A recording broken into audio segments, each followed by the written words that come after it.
अस्सलाम वालेकुम, मैं हूं हसान राना। आप लोग देख रहे हैं सांस पाकिस्तान। नाजरीन, आज हम बात करेंगे जो बाइडन के उस बयान की, जिन्होंने कल दिया पाकिस्तान के बारे में। जो बाइडन प्रेसिडेंट ऑफ अमेरिका ने कहा कि पाकिस्तान इस टाइम सबसे खतरनाक ममालिक में से एक मुल्क है, और उसके जो एटॉमिक बॉम्ब या उसकी जो न्यूक्लियर कैपेबिलिटी है वो कोहिजन में नहीं है, बेतरतीबी है। मतलब कि इससे काफी ज्यादा मतलब निकाले जा सकते हैं। But ultimately he wanted to say कि जो पाकिस्तान का न्यूक्लियर आर्म है, न्यूक्लियर जो कैपेबिलिटी है, वो भी शायद सिक्योर नहीं है इस टाइम। नाज़रीन, ये बयान पाकिस्तान के बारे में दिया गया, किसी और मुल्क के बारे में नहीं दिया गया। इंडिया, जिसका यूरेनियम ब्लैक मार्केट में भी बिकता है, जिसके अक्सर पाकिस्तान में दहानी में पाकिस्तान में भी उनका एक मिसाइल 2 महीने पहले आ गया था, उसके बारे में नहीं दिया गया। इसराइल में अक्सर ब्लैक मार्केट की बात की जाती है, उसके बारे में नहीं दिया गया। लेकिन ये पाकिस्तान के बारे में दिया गया। ये उस टाइम दिया गया जब पाकिस्तान की नई पीडीएम गवर्नमेंट कहती है कि पिछली हुकूमत ने पाकिस्तान को आइसोलेट कर दिया था और हम इनको इकट्ठा पाकिस्तान को मेन स्ट्रीम में लेके आ रहे हैं। बिलावल भुट्टो ने शायद पाकिस्तान में उतना टाइम नहीं गुजारा जितना अमेरिका में गुजारा। शहबाज शरीफ अभी रिसेंटली अमेरिका से होके आए हैं, आर्मी चीफ अमेरिका से होके आए हैं, इसहाक डार अभी अमेरिका में हैं, और फिर भी पाकिस्तान को ये बयान दिया जा रहा है पाकिस्तान के बारे में। तो हम इसके बारे में बात करेंगे, इसकी इम्प्लीकेशंस क्यों होंगी, क्यों बयान दिया गया, क्या इम्प्लीकेशंस है इसका क्या मतलब है। मेरे साथ दोबारा कर्नल रिटायर्ड मोहम्मद ज़ियाउल हक साहब हैं। अस्सलाम वालेकुम कर्नल साहब। वालेकुम अस्सलाम, बहुत कर्नल बहुत साहब, शुक्रिया। आपने भी जरूर ये कल से ये जो तहलका खेज बयान आया जो बाइडन का, आपने भी सुना होगा, काफी रिसर्च की होगी, एनालिसिस किया होगा। आज इस टाइम जब पाकिस्तान इकोनॉमिकली भी बहुत खतरनाक मोड में है, बैंकरप्सी के सही असल बहुत ज्यादा इसमें खतरनाक खतरात मंडला रहे हैं, तो आप बताएं इस टाइम क्या वजह हो सकती है जो बाइडन का ऐसा बयान देना, और पाकिस्तान के बारे में ही क्यों, बाकी ममालिक के बारे में तो नहीं दिया गया, पाकिस्तान के बारे में ऐसा क्यों कहा गया। शुक्रिया एहसान साहब। काफ़ी तफसील में आपने इसका बैकग्राउंड मेरा ख्याल बता ही दिया है। तो ज़ाहिर है इस वक्त सिडनी में सुबह सुबह हुई है, आपने मेरा ख्याल सुबह उठते ही ये बयान पढ़ा है और आपने ज़रूरत महसूस की है कि इसके ऊपर वीलॉग करूं। हकीकतन इस वक्त वाकई पाकिस्तान के लिए सबसे अहम इशू, जो एक खतरनाक सूरत की तरह का एक बयान आया है, हमें इसके ऊपर बात करनी चाहिए। जो उसने कहा है, आप देखना चाहिए कि वो उसने किस सियाक और सबाक में ये बयान दिया है। ये एक उनकी डेमोक्रेटिक पार्टी की फंड रेजिंग में उसने एक लंबा बयान दिया है, काफी सारा। आपको याद रखना चाहिए, जो बाइडन है, इसको यादाश्त का प्रॉब्लम है। ये लफ्ज लोगों को पहचानने में मुश्किल हो जाती है। लफ्ज सही अदा नहीं करता, फिर करेक्ट करता है, फिर भूल जाता है। तो ये आपको मैं एक बताना चाहता हूँ, ये जो स्टेटमेंट है जो उसने दी है, वो एक रिटन स्टेटमेंट दी है। जो लोग कह रहे हैं ना हमारे पाकिस्तान में शायद ऐसी दे दी गई है, इसकी कोई अच्छा। इम्पोर्टेंस नहीं है, तो ये याद रखें, ये स्टेटमेंट है, ये उसकी एक रिटन स्टेटमेंट बना के उसको दी गई है, एक पॉलिसी मैटर है ये उसका। तो ये इसको ऐसे नहीं लेना चाहिए, it's a very serious matter. देखो, बिकॉज इसकी जो अपनी कोहिजन है ना, जो जो बाइडन की, वो अपनी खुद से ठीक नहीं है। इसको प्रॉब्लम्स हैं, बहुत सारे प्रॉब्लम है यादाश्त के, और ये बहुत सारे जो इसको कवर करते रहते हैं। तो इसने देखो ना, उसने अगले 25 साल का एक बड़ा एम्बिशियस सा प्रोग्राम दिया है इसमें, कि अमेरिका जो है अपनी किस तरह करेगा और किस तरह अपनी सुपरमेसी को कायम रखेगा और चीन के साथ कैसा मुकाबला करेगा। तो उसमें उस कंटेस्ट में जो बात करता है और कहता है कि नेटो को देखो, हालांकि वो अमेरिकन के जो इनका एक इत्तेहाद है अमेरिकन यूनियन का, उसकी बात करता है। फिर उसके बाद बात करता है रूस की और चाइना की। जब रूस और चाइना की बात करता है कि हम उसको कैसे उनको डील करेंगे, उसके बीच में पाकिस्तान की बात करता है। तो इट इज वेरी सिग्निफिकेंट कि पाकिस्तान को कहाँ रख रहा है। ठीक है, उनके जो उन्होंने स्ट्रेटेजिक प्लान इशू किया है, जो 48 पेजेस में, उसमें इंडिया का जिक्र 8 दफा है, जबकि हमारा पाकिस्तान का जिक्र कोई नहीं हो। हम किस खुश फहमी में कि हम उसके स्ट्रेटेजिक पार्टनर हैं या हमारे उसके तलकात बहुत अच्छे हैं, ये हमें सोचना चाहिए। آپ کو یہ جو اسے میں نے کہا نا ایک بڑی ایمبیشس سی اس نے ایک اسٹیٹمنٹ دی ہے جو اگلے 25 سال میں، حالانکہ اس کو پتہ ہے ابھی امریکہ جو ہے اٹس اے ڈکلائننگ اسٹیٹ، وہ کوشش کر رہا ہے کہ اس کو پھر اوپر کے لے کے آئے، جو کہ اب ممکن نہیں ہے، نظر آتا ہے۔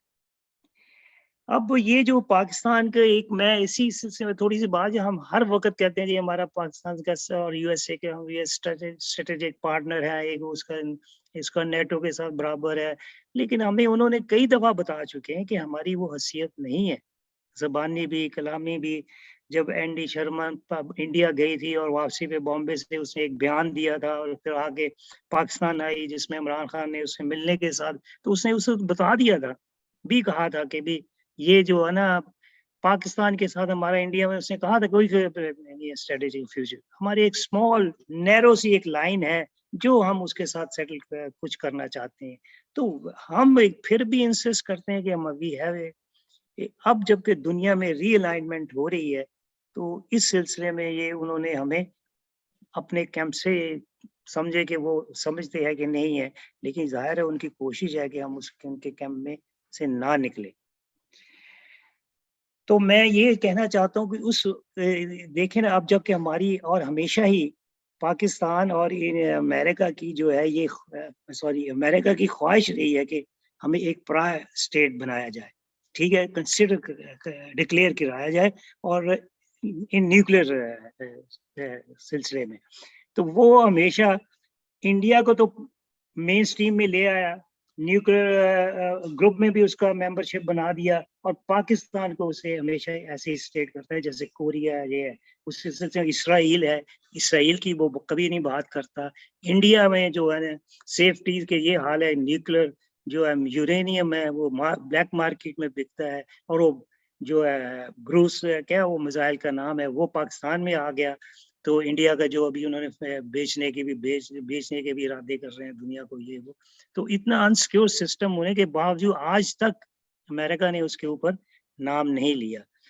تو بیسیکلی اب جب کہ ہماری اکانومی، اور دوسرا ان کا ہمیشہ رہا ہے کہ کسی طرح پاکستان اپنا نیوکلیئر پروگرام چھوڑ دے یا اس کو ختم کر دے، یہ ان کا ایم ہی رہا ہے۔ اب this is I think the best time they are thinking, because Pakistan کی اکانومی جو ہے اتنی ڈاؤن ہو گئی ہے، ہم بہت بری حالت ہوئی ہے۔ اس سلسلے میں جب ہم دیکھتے ہیں تو وہ اس حالت میں دیکھتے ہیں، میں تو وہی سمجھتا ہوں جو عمران خان نے کہا تھا، تو امریکہ اسی وقت وہ اسٹرائک کر رہا ہے، کوشش کرے گا کہ پاکستان کو نقصان پہنچائے، کیونکہ ہم ایسی حالت میں آ گئے ہیں۔ اور آپ دیکھیں یہ موجودہ حکومت جو بڑے دعوے کر رہی تھی کہ پاکستان کو ہم آئسولیشن سے باہر نکال لیا ہے، اور اب ہمارے امریکہ کے ساتھ بڑے تعلقات ہے، جیسے آپ نے کہا فارن منسٹر نے زیادہ وقت ادھر گزارا، واشنگٹن میں گیا، ادھر گیا، پھر اس نے یہ کہا کہ جی ہم آئسولیشن سے نکل آئے، اور یہ کر دیا وہ کر دیا، کچھ بھی نہیں ہے۔ انہوں نے پاکستان کو basically they have given a choice to Pakistan, یا تو ادھر سے نکل کے ادھر آ جاؤ اور انڈیا کی جو ہے اس کو مان لو، وہ اس ایریا کا پولیس مین ہے جو ہم اسے مقرر کیا ہوا ہے، اور یا پھر تو کل صاحب آپ کی باتوں سے مگر سمرائز کروں تو بات یہ لگ رہا ہے کہ جو پہلے خدشہ کنسرن عمران خان نے بھی دیا تھا وہ کافی حد تک صحیح ہو رہا ہے، کہ اس ٹائم جو اکنامکلی پاکستان کی جو سچویشن ہے، اس ٹائم بیسٹ ٹائم ہے امریکہ کے لیے کہ وہ پاکستان کو ڈی نیوکلرائز کر دے، اور ایز اے انڈیا کو as a police state of the region مان لے، اور وہ پوری طرح anti China camp which is approach U S camp میں آ جائے، ٹھیک ہے۔ لیکن صاحب ظاہری بات ہے، میں اس میں بتاؤں گا، ایک آپ کے خیال میں یہ کلیئرلی ایک فورن پالیسی فیلئر ہے پاکستان کا، اس کے لیے کانٹیکس آپ کو دوں گا۔ اس کے لیے یہ ہے کہ انڈیا جو ہے وہ کوڈ کا حصہ ہے، آپ نے بتایا اسٹریٹجک پارٹنر ہے، لیکن وہ رشیا کے ساتھ بھی کلوز ہے، رشیا سے ابھی بھی میزائلز بھی امپورٹ کرتا ہے اور تیل بہت زیادہ لے رہا ہے، تو وہ پھر بھی اسٹریٹجک پارٹنر ہے۔ پاکستان نے جو کرنا چاہا، پہلے وہ کسی کلوز ٹو رشیا، ٹرکی اور چائنا جانا چاہا، گورنمنٹ چینج ہوئی، جس ٹائم جب ووٹ آف نو کانفیڈنس آ رہا تھا، اس ٹائم ہمارے پاس لا نے بھی ایک اسٹریٹجک ایک فنکشن میں بیان دیا تھا کہ نہیں، ہمارا امریکہ اور ویسٹ ہے ہمارے ساتھ، ہم انہی کے سب سے زیادہ ریلائبل ہیں، انہی سے ہم سب سے زیادہ ہماری اکانومی ڈپینڈنٹ ہے۔ تو क्लियरली अगर इंडिया इंडिपेंडेंट फॉरेन पॉलिसी चला सकता है तो क्लियरली पाकिस्तान का लगता है वो नहीं चला सकता। तो पाकिस्तान की ये फॉरेन पॉलिसी फेलियर है वो किसका है? कौन फॉरेन पॉलिसी चलाता है जो जिसको ये ब्लेम जाना चाहिए? देखिए, जो हमारी इसमें बेसिकली हम ये से लॉन्ग स्टोरी, क्योंकि हमने जिस तरह पीछे हमने अपने आप को रखा है, ट्रीट किया है अपने आप को, हमेशा ही अपने आप को इनके कैंप में रखा है, क्योंकि हमारी जो क्या कहें तरबियत ही ऐसी हुई है हमारे जो कि जी हमने अमेरिका के साथ ही रहना है। तो मैं अब इसको ब्लेम क्या किसको करूं, क्योंकि ये हमने जिस तरह हर हालत में, जैसे कि क्योंकि हम उनके से डिपेंडेंस रहे हैं, उनसे पैसा लेते रहे हैं और बगैर सोचे समझे हमने कभी अपने मुल्क का मफाद देखा नहीं है, क्योंकि वो लोग अपने मफाद को पहले देख के अपनी पॉलिसी बनाते हैं। हमारे यहाँ ये हुआ है पहले कि जी नहीं, जो अमेरिका कहता है, देखो अमेरिका क्या कहता है, ये उस तरह बनती रही है पॉलिसीज। अब देखिए, जहाँ हम इंडिया से जो करें तो वो इंडिया के साथ कंपेयर नहीं कर सकते। इंडिया एक हमेशा ही उसने जो 60s में कोल्ड वॉर जब जब जब थी, उस वक्त भी उसने एक न्यूट्रल स्टांस लिया। वर्ल्ड लीड इस न्यूट्रलिटी में वो एक वर्ल्ड में एक लीडर समझा जा रहा था नेहरू के ज़माने में।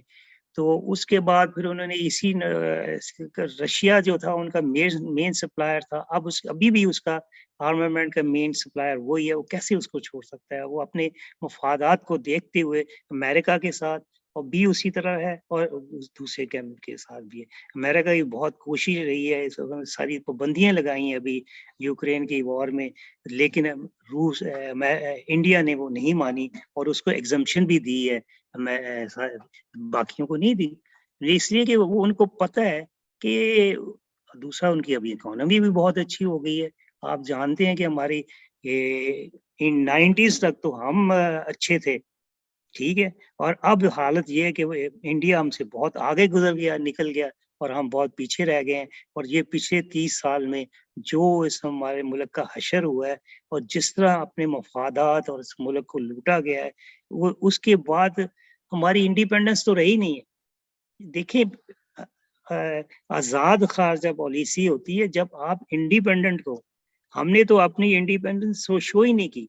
हम तो उनके उन्होंने मिन्नत ही रहे हैं हम कि ताकि वो हमारे इक़्तिदार की हिफाजत करते रहे। ये जितने भी रहे हैं जो ये खानदान जो जो है, दो वो अमेरिका के स्पोर्ट से आते रहे, उन्हीं के साथ जी आते रहे हैं। तो ये तो मतलब हमने आपका बिल्कुल बात सही है और इसके लिए खान साहब अक्सर कहते हैं खुदारी और रिस्पेक्ट बहुत ज़रूरी है। और हम और मेरा ख्याल है जो नया पाकिस्तान जिसको मैं कहता हूँ, जो आज की जनरेशन है, जो यंग पाकिस्तानी हैं, वो खुदार और रिस्पेक्ट वाली ज़िंदगी गुजारना चाहते हैं। वहीं आ रहा हूँ कि आखिर में, क्योंकि सिर्फ 2 मिनट रह गए हैं, तो सवाल ये अगला बनता है कि पाकिस्तान को कैसे रिस्पॉन्स देना चाहिए। तो हम एक कुछ हफ्ता पहले, 1 या 2 हफ्ते पहले सऊदी अरब के बारे में भी बाइडेन ने ऐसा बयान दिया और सऊदी अरब ने काफ़ी स्ट्रॉन्ग रिस्पॉन्स दिया। इस समय अभी तो बिलावल की प्रेस कॉन्फ्रेंस देखकर लगता है कि वो शायद जस्टिफाई करना चाह रहा है कि यार नहीं, वन ऑफिशियल था, ऑफिशियल नहीं था। तो आपके ख्याल में अभी तक कैसा रिस्पॉन्स रहा है और क्या करना चाहिए? देखिए, जो रिस्पॉन्स था कि क्योंकि वो ये गवर्नमेंट ने जो भी रिस्पॉन्स दिया अंडर प्रेशर दिया है, ठीक है, मैं समझता हूँ। वरना देखें, एक उन्होंने उनके एम्बेसडर को बुलाया है, अपना एहतजाज किया और दूसरा है कि प्रेस कॉन्फ्रेंस की है, उसमें एक स्ट्रॉन्ग स्टेटमेंट दी है। लेकिन उसके बाद जो है उस प्रेस कॉन्फ्रेंस में क्लेरिफिकेशन ही होती रही है कि ये बाइडेन ने किस हालत में दिया, ये जी ऑफिशियल नहीं है, ये माजरत ख्वाना ही था सारा, ये ना सारी। और उसमें बात इसके ऊपर कम थी और ज्यादा फिर इमरान खान के मुतल्लिक कितने नॉन सीरियस सी बात हो रही थी। आप देखें, आप एक इतनी बड़ी स्टेटमेंट है, उसके ऊपर सवाल जवाब भी ज्यादा उसके ऊपर होने चाहिए थे, बाकी उसके और जो हुआ भी है उसके बाद नहीं, वो ये हुआ है, वो ऑफिशियल नहीं है, ये क्या बातें थी इसकी? देखिए, you stand strongly on it कि जी जो अमेरिका प्रेसिडेंट कहता है, it is always, it means something, ठीक है। ये ऐसे नहीं हमारे मुल्कों की तरह कि जी ऐसी नहीं है, जी नहीं वो यू टर्न ले लिया या कोई बात कह दी या मैं ऐसे, इसका मतलब ये नहीं था। और क्या क्या वो इसकी इनको वजाहत करेगा? कभी भी नहीं करेगा। क्या क्या आप बात करते हैं? वो उन्होंने अपने एक स्टेटमेंट दिया और उस पर वो कायम रहते हैं। ये और ये फिर मजे की बात है, प्राइम मिनिस्टर ने एक स्टेटमेंट दे दी है, उसके बाद मैं कहता हूँ जो इमरान खान साहब ने जो है उसको ट्वीट किया है वो बहुत अच्छा और सही मैंने में उन्होंने बात की है, और ये आई अप्रिशिएट। और यही बात उन्होंने की है जो मैं आपसे पहले बातें करता रहा हूँ कि आज़ाद खारजा पॉलिसी कैसे होनी चाहिए, और देखें किस तरह ये आप उसने फिर बिल्कुल उसने इंडिया की मिसाल दी है। तो मेरा ख्याल ये आपको बिल्कुल समय जी। समझ आनी चाहिए। नई हुकूमत जब आई थी तो कहती थी हम रीसेट कर रहे हैं रिलेशन पाक जी। पिछले मुल्क ने पिछले जो गवर्नमेंट ने पाकिस्तान को आइसोलेट कर दिया था, पिछली गवर्नमेंट के होते हुए तो इसमें कि आपने कोई बयान नहीं सुनने को मिला। क्या उन्होंने किया अभी तक? सिर्फ बिल्कुल एक वो F-16 के हमें स्पेयर पार्ट दे दिए हैं और कोई उसमें कोई चीज नहीं है। वो उन्होंने देने ही थे बाय लॉ, जो हमारी एग्रीमेंट है उसके मुताबिक उन्होंने एक दिन देने ही पड़ने थे। बाकी क्या किया है? FATF में अभी तक उसी तरह है, IMF में हमें उसी तरह फंसाया हुआ है। कोई वर्ल्ड बैंक किसी की तरफ रीफ नहीं आई। अब देखिए हैरानगी की बात है, उसने बाइडन ने हमारे फ्लड के ऊपर कोई बात नहीं की, कोई और हमारे से ये क्लाइमेट चेंज के लिए जो इतना जबरदस्त इफेक्ट जो पाकिस्तान पे पड़ रहा है, जो उनकी वजह से है, उस पर कोई नहीं है। और देखें जो डोनेशंस जो हो रही हैं इस दफा, इतनी म्यूट और इतनी इनडिफरेंस तरीके से वर्ल्ड रिएक्ट कर रहा है। पर 560 मिलियन देना था, अभी तक 90 मिलियन भी है, और अभी कई बिलियंस की एक्सपेक्ट करते थे, उसका भी कुछ नहीं बना। सो दे बिल्कुल people are not caring, they have बिल्कुल। इंडिकेटिंग। कंजर हमारा टाइम क्यों खत्म हुआ चाहता है तो बहरहाल ये पाकिस्तान के लिए, पाकिस्तान की इस हुकूमत के लिए, फॉरेन मिनिस्टर के लिए बहुत बड़ा फेलियर है। और उन फैसिलिटेटर्स जो हैंडलर्स जो है जिस हुकूमत को लेके आए थे और जो पीछे से फॉरेन पॉलिसी चला रहे हैं, बड़े बड़े दौरे कर रहे हैं, उनके लिए भी बहुत बहुत बहुत बड़ा फेलियर है। बहरहाल हमारा क्योंकि हमारा टाइम खत्म होता है तो आपका थैंक यू वेरी मच जी, आपका बहुत बहुत शुक्रिया। पाकिस्तान में बहुत ज्यादा अभी और नई इवेंट्स आ रहे हैं। आज ज़िमनी इलेक्शन होगा, उसके बारे में जब इलेक्शन के बाद हम उसके बारे में बात भी करेंगे। फिलहाल अभी के लिए खुदा हाफिज। बहुत बहुत शुक्रिया जी।